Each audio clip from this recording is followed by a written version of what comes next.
It's really easy to be me when I got great people around me. It's really easy to be me when I got great people around me.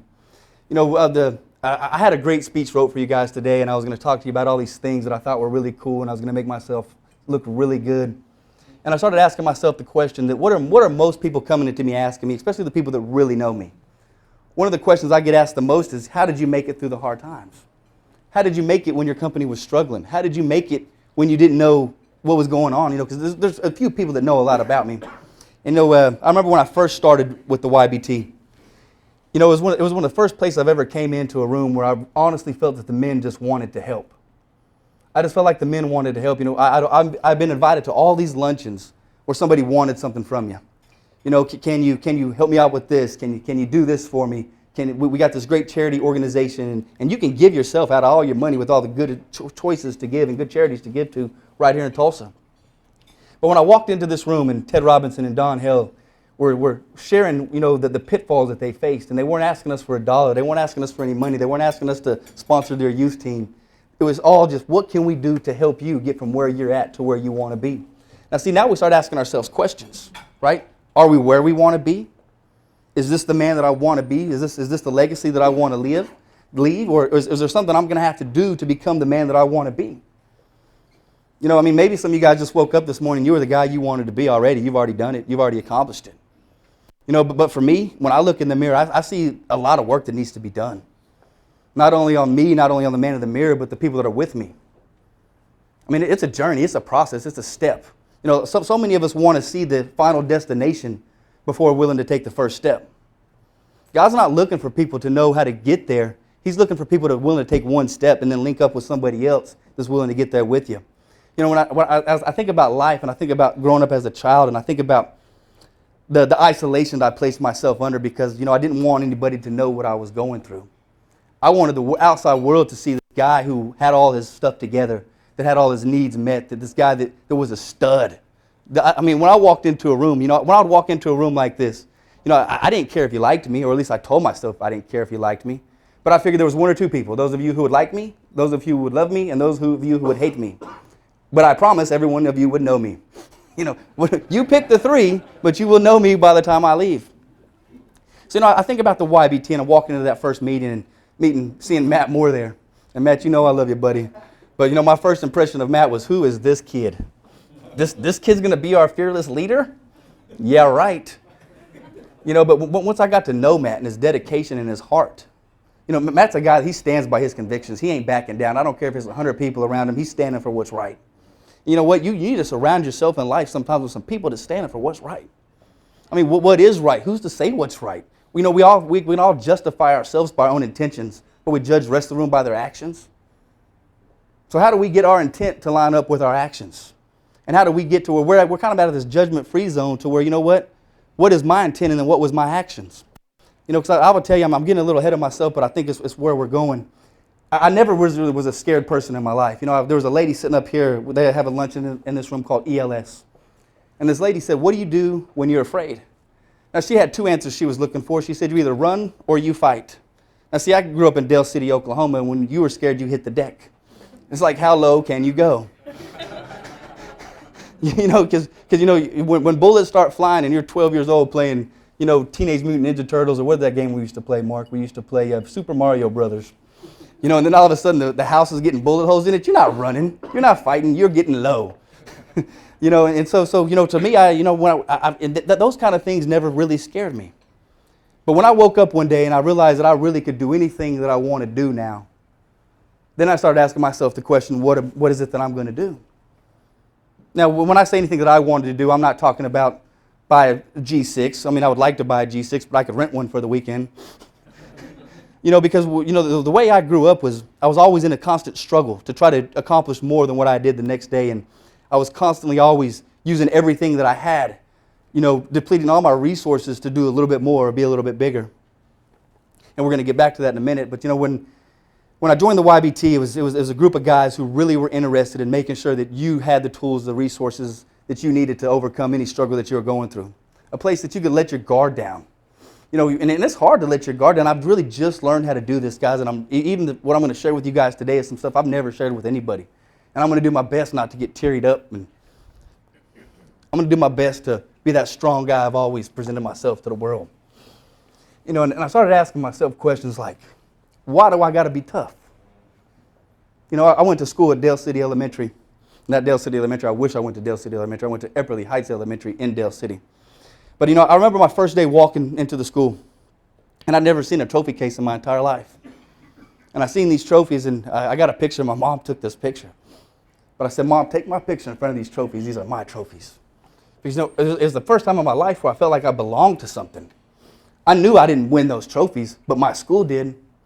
These are my trophies. I'm a part of something bigger than me.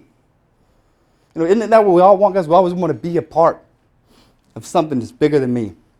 Or maybe I'm alone on that. You know, I always wanted people to think that I was bigger than I really was. When I quit growing about 5'8", you know, I had to face some reality.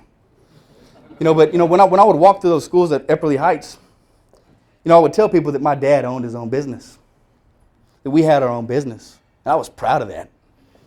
You know, I was proud. Now, we were the business. You know, we did the work. We did the roofs. You know, when I was 5, you know, my mom would send me out to work with my dad because I was the rowdy child.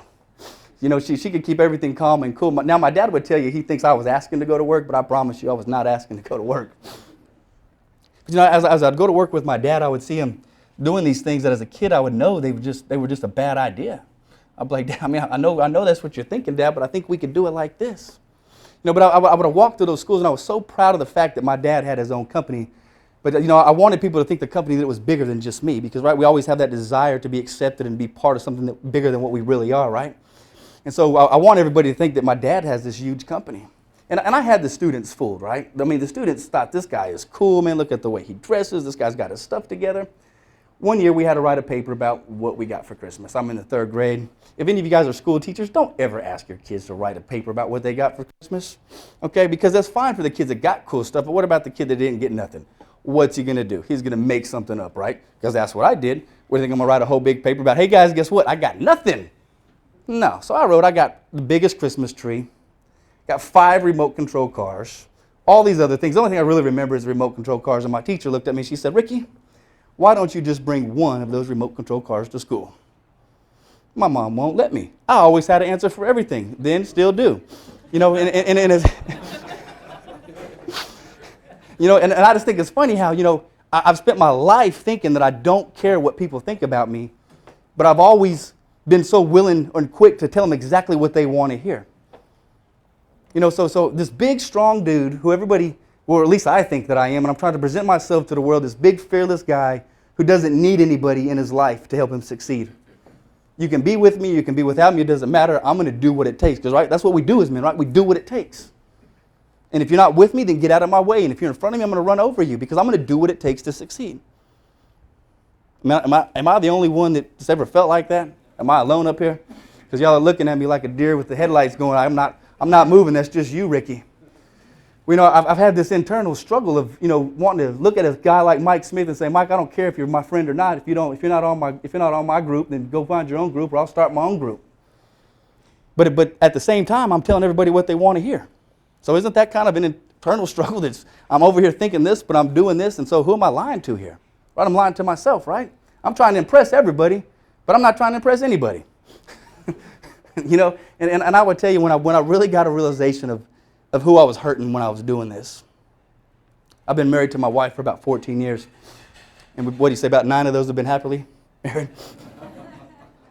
You know, but, you know, I remember looking at her one day and she was crying, and this wasn't really that long ago.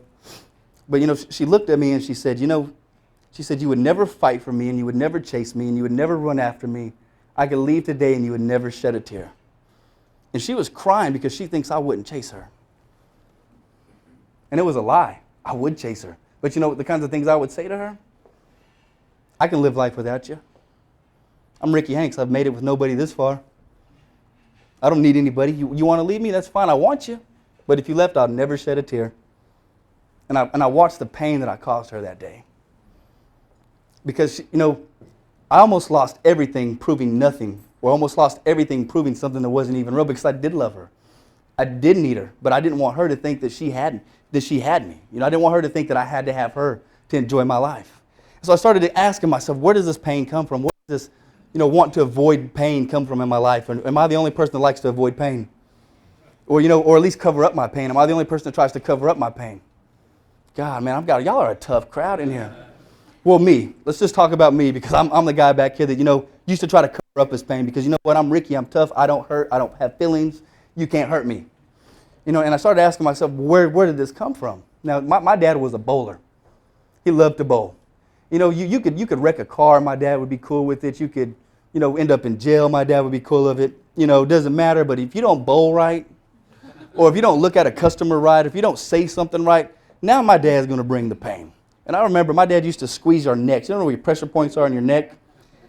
And he would squeeze those pressure points until we would drop to our knees. Well, I remembered that he squeezed my neck one time, and I remember the next time he squeezed my neck, I'm not going to go to the ground. Not happening. You ain't making me go to the ground, pal. Well, he didn't make me go to the ground by squeezing my neck, but I did hit the ground. He won. but it was not by squeezing my neck. But I identified that day that I just didn't really need to experience pain. I didn't need to experience pain, and I wouldn't experience pain. And if you had emotional pain, get over it, dude. You're weak. We got a job to do. And because I didn't identify with emotional pain, it's kind of like if you've ever had back pain, but let's say you've had back pain, and the guy that hasn't had back pain, you really never understand back pain until your back is hurt one day. I spent my life avoiding emotional pain until I saw my wife crying that day.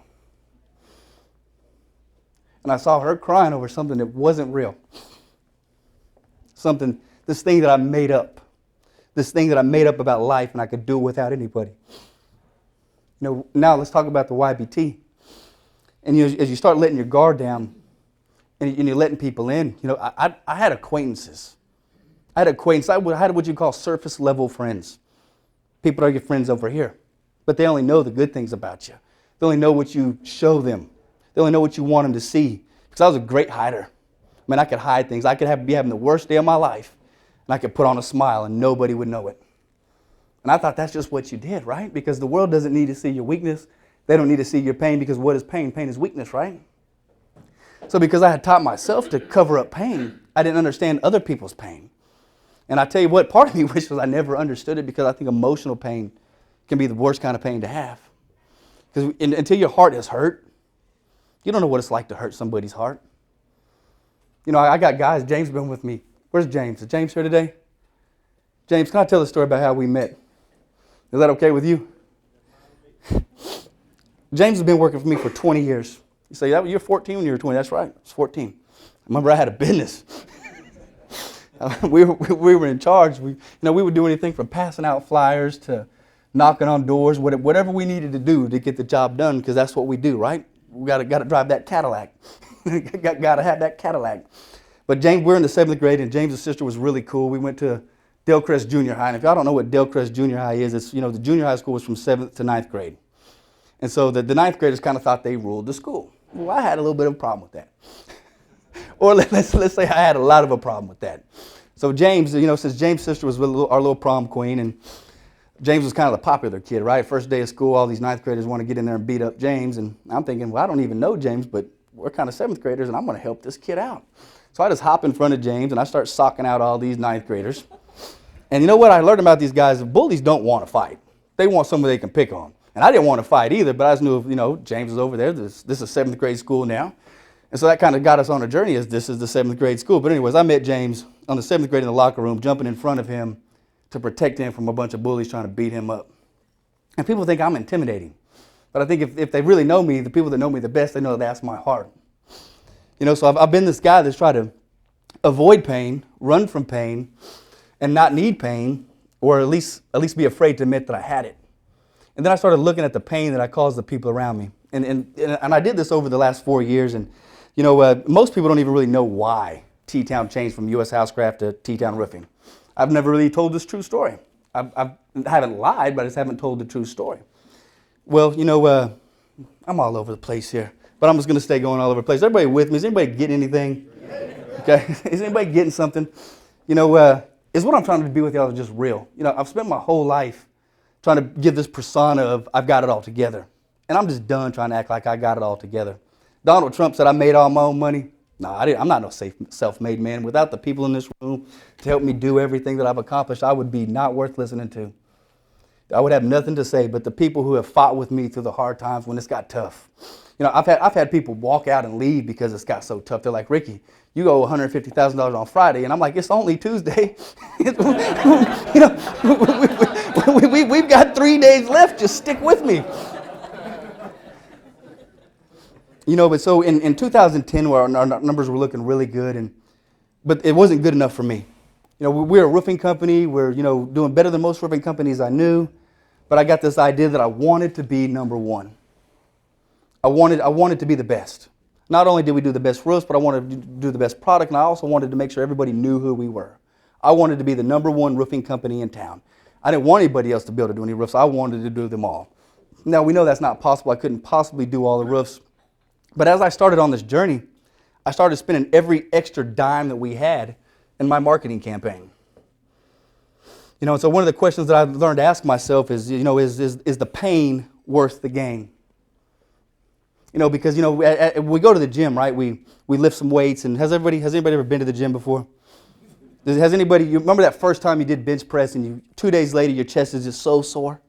I mean, it hurts, right? Your chest hurts. You're like, what am I doing? But then as you keep going, you're prepared to handle more gain, right? As you stay in the gym, you can handle more weight, you can lift more weight. Well, what I did is I started working out way too hard, too fast. And, you know, even though it looked like we might have had some money on paper, our cash flow was super tight. And every time I could get an extra $5, I'm buying another radio ad, or I'm buying another t-shirt, or I'm buying another truck. And I'm like, don't worry about it, guys. We got to be number one. We're going to get this. But I didn't really stop to think about the pain that I was causing the people around me. When James would come and say and ask me a question, and I would tell him what we're going to do, and the way that I would say it to him, I won't even repeat in here. But it basically was like, I don't care about your feelings. I don't care about your need. I don't care about your life. We've got a job to do. And if there's daylight in us and there's blood, you know, beating through our heart, we're going to go get this job done. You know, I never really sat back and took the time to understand that everybody around me understand my vision. That everybody understand why we're going through this pain. Because for me, it wasn't really pain, because my entire life had been a struggle. My entire life had been full of pain that I've avoided. But that day that I woke up in my office and the struggle was over, and I really was left in an identity crisis. Now that my struggle's over, what do I do? I mean, you know, 34 years old, sitting up at your desk and thinking, you know, I can do anything that I want to do is a scary feeling if you don't know what you're supposed to do. You know, and tell me people know God is good, right? I knew I could get somebody to say something. I said God is good, right? And, you know, and God has a plan for all of our lives, you know, and it's not to be in isolation. It's not to be stuck in a corner by yourself, but it's to do life with other men. I mean, what does the Bible say? What does Jesus say? He said, when two or more come in agreement in my name, there I am thee with you. I'm with you. So when you know, the phone doctor comes to my house and we pray, what does that mean? Jesus is there with us. So just when you hook up with another believer, that automatically doubles the power in the room. But now you got Jesus walking into the room too. And it's what the devil wants to do. He wants to isolate us as men, saying you're the only one going through it. You know, don't tell anybody what you're going through. Don't talk to anybody about what you're needing. And through the YBT is what it did for me, is it opened up a platform with Matt and Evan that I had someone to talk to. I didn't have to put up this, man, look how cool I am all the time facade. You know, look how I got all my stuff together, man. I'm Ricky Hanks, T-Town Roofer, baby. Got it going on. But I mean, you know, and I might have really felt like I did on the outside, but maybe some of the people around me didn't really think we had it going on. You know, and I would see the stress that I would be putting my wife under, because she's in my business with me. And because I'm willing to spend everything we got on a roll of the dice and hope the card comes in, you know, and she had experienced that pain. But for me, I didn't really understand it, because it was either we're going to be the best or we're not going to do anything. We're either going to have it all or we're not going to do anything. And so, baby, thank you for sticking with me. The countless times I've spent all our money trying to make us a little bit more money or get us a little bit more ahead. But, you know, we start asking ourselves, what's enough? You know, what's enough? What's enough pain? What's enough gain? How many people can I take with me? You know, so really, you know, what I'm trying to say here is that here's what I'm trying to say. That gain is possible without pain if you're prepared to handle the gain. I said there is the possibility of gain without pain if you're prepared to handle the gain. If you're not prepared to handle the gain, if it's costing you everything you've got every day, you know, for me, Sometimes those covers would get heavy at 6 o'clock in the morning when I was supposed to get out of bed. Has anybody ever had heavy covers? You know, when you got to go have some conversations with some folks that you don't want to have. You know, when you got to get out of bed and you got to go look some people in the face and you got to tell them maybe the agreement we made, I'm not going to be able to hold it up to the exact level that I told you that I would get it done at. That's what I say is if you owe somebody some money and you can't pay when you're supposed to, it's tough to go look at those people in the face and say, I ain't got your money today, but it's on the way. Just stick with me for another day. But those covers are tough. Sometimes those covers can, feel like they weigh 1,000,000 pounds. And one of the things that I like to say is there's a difference between a vision and a dream. My time up? And I'll have to tell y'all that next time. And I'm Ricky Hanks, and I approve this message. Evan, you talking?